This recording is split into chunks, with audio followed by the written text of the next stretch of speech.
ఆంధ్రప్రదేశ్‌కు సంబంధించి సోషల్ మీడియాలో యాక్టివ్‌గా ఉన్నటువంటి వైఎస్ఆర్ కాంగ్రెస్ పార్టీ నేతల మీద పోలీసులు వరుసగా కేసులు నమోదు చేయటం, కొంతమందిని అరెస్ట్ చేయటం, వర రవీంద్ర రెడ్డి లాంటి వారిని అరెస్ట్ చేయటం, రామ్ గోపాల్ వర్మ, శ్రీరెడ్డి, పోసాని కృష్ణమురళి వీళ్ళ మీద కేసులు నమోదు చేయడం, ఇవన్నిటి నేపథ్యంలో పోసాని కృష్ణమురళి ఒక వీడియో రిలీజ్ చేశారు.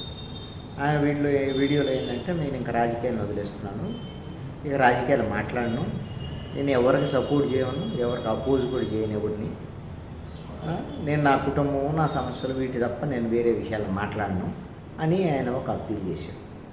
సరే, గతంలో ఎవరి గురించి, పవన్ కళ్యాణ్ గురించో లేకపోతే తెలుగుదేశం వాళ్ళ గురించో ఏం మాట్లాడాడు, లేకపోతే టీవీ5 యాజమాన్యము వాళ్ళకి సంబంధించినటువంటి విషయాలు ఏమేమి మాట్లాడాడు, ఇవన్నీ ఇంతకుముందు ప్రెస్ మీట్ పెట్టి మరి వాటిని సమర్థించుకున్నాడు. నేను మాట్లాడిన ఏమో అన్పార్లమెంటరీ కాదు అనేటువంటి విధంగా సమర్థించుకున్నాడు. ఇప్పుడేమో వాటికేమో అపాలజీ ఏమో ఆయన చెప్పాలా.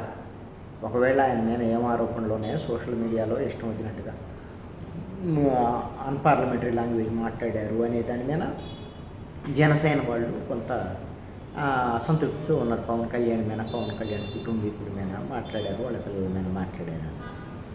ఇప్పుడు అవన్నీ వాటికి ఏమీ పశ్చాత్తాపం వ్యక్తం చేయకుండా ఇప్పుడు రాజకీయాలను నేను వదిలేస్తాను అని అంటే, మరి పోసాని కృష్ణమురళి ఇక ఇప్పుడు వీళ్ళ హిట్ లిస్ట్ నుంచి తొలగిపోయినట్టేనా?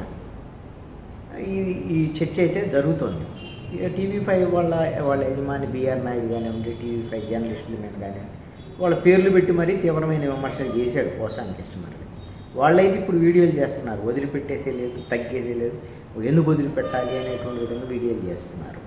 కానీ ప్రభుత్వం వైఖరి ఏంటి, పోలీసుల వైఖరి ఏంటి అనేటువంటి దాని మీద, అదేవిధంగా తెలుగుదేశం పార్టీకి సంబంధించినటువంటి సోషల్ మీడియా శ్రేణుల యొక్క వైఖరి ఏంటి అనేటువంటి దాని మీద ఇప్పుడు అతను రాజకీయాల నుంచి తప్పుకున్నా అన్న తర్వాత సరే భయపడి ఉంటాడు, అది ఇది అని వాళ్ళు సోషల్ మీడియాలో వచ్చినాయి. కానీ తెలుగుదేశం వాళ్ళ సోషల్ మీడియాలో అతను ఎట్టి పరిస్థితుల్లో శిక్షించాలి అని ఆ స్థాయిలో పెద్దగా వచ్చినట్లేదు. శ్రీరెడ్డి కూడా ఇదే తరహాలో ఒక వీడియో రిలీజ్ చేశారు. ఎందుకు మాలాంటి వాళ్ళ కార్యకర్తల మీద మీరు నాయకులు చూసుకోండి అనేటువంటి విధంగా ఆవిడ కూడా వీడియోలు చేశారు. నాకు క్షమాపణ కోరారు. ఎవరు పవన్ కళ్యాణ్ని, నారా లోకేష్ని, చంద్రబాబు నాయుడిని వీళ్ళందరినీ చేతులెత్తి దండం పెట్టి మరి ఆవిడ క్షమాపణ కోరారు. నేను, నా కుటుంబం నన్ను ఇబ్బందులు గురి చేయదు, నా భవిష్యత్తు అంతా పాడైపోయింది అనేటువంటి విధంగా కూడా ఆవిడ కూడా క్షమాపణ కోరారు. అప్పుడు మాత్రము టీడీపీ సోషల్ మీడియా చాలా సీరియస్గా రెస్పాండ్ అయింది.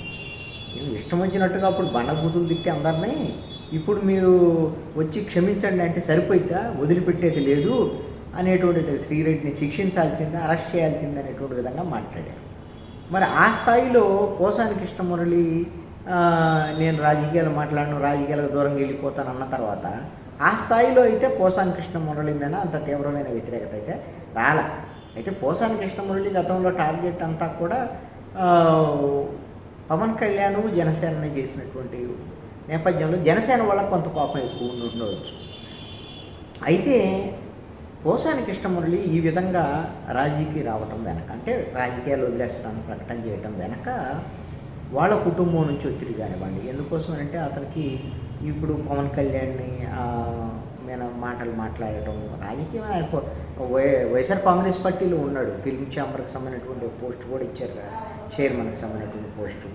ఆయన రాజకీయాలకు దూరంగా ఏం లేదు, వైఎస్ఆర్ కాంగ్రెస్ పార్టీకి దగ్గరగా ఉన్నాడు కాబట్టి అప్పుడు ప్రతిపక్షంలో ఉన్నటువంటి తెలుగుదేశం మీద, జనసేన మీద ఆయన విమర్శలు చేసినటువంటి పరిస్థితులు అయితే ఉన్నాయి. కొంచెం పరిధి దాటి, కొంచెం ఏం కాదు, చాలా సందర్భాల్లో పరిధి దాటి విమర్శలు చేసినటువంటి సందర్భాలు కూడా ఉన్నాయి.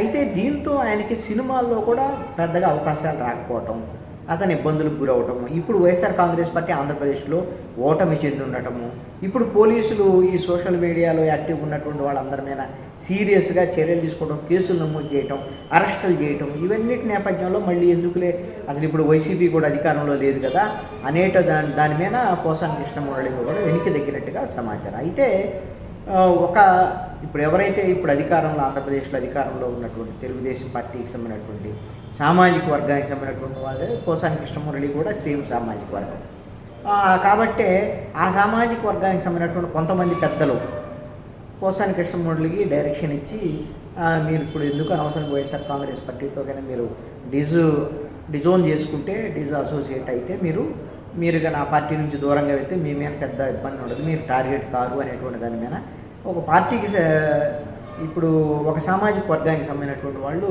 ఈ విధమైనటువంటి సూచన పోసాని కృష్ణమురళికి చేసిన నేపథ్యంలోనే ఆయన ఈ విధమైనటువంటి రాజకీయాల నుంచి తాను విరమించుకున్నట్టుగా ఒక స్టేట్మెంట్ ఇచ్చినట్టుగా ఒక ప్రచారం అయితే జరుగుతోంది.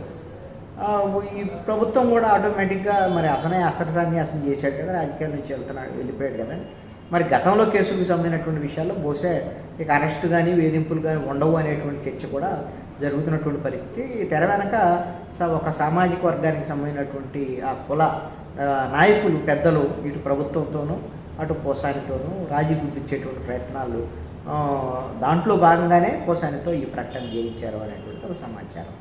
మరి అధికారంలో ఉండేటువంటి వాళ్ళకి ఇష్టమైతే వదిలిపెట్టే దానికి కూడా అవకాశాలు ఉండొచ్చు. ఇవన్నీ కూడా పాతకు సంబంధించినటువంటి కేసులు కదా. ఇప్పుడైతే పోసానికి కృష్ణమురళి ఏమి ప్రభుత్వం మీద విమర్శలు చేసేంత స్థాయిలో అయితే లేడు, అట్లా ఉండకపోవచ్చు.